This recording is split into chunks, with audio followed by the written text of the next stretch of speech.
வாழ்க்கையை நம்பி உயர்ந்திட பாரு. உனக்கென எழுது ஒரு வரலாறு. உனக்குள்ள சக்தி இருக்கு, அதை புசிப்பிட வழிபாரு.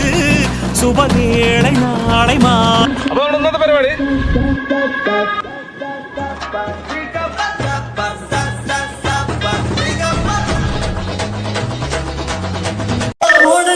மேகமே மழைய குடுக்குமே, கிழிஞ்ச விதையிலே தான் காடு பறக்குமே. புதிய எதிரியே வா என்னை எதிர்க்கவே, பழைய எதிரிகள் உன் ரசிகர் படையிலே.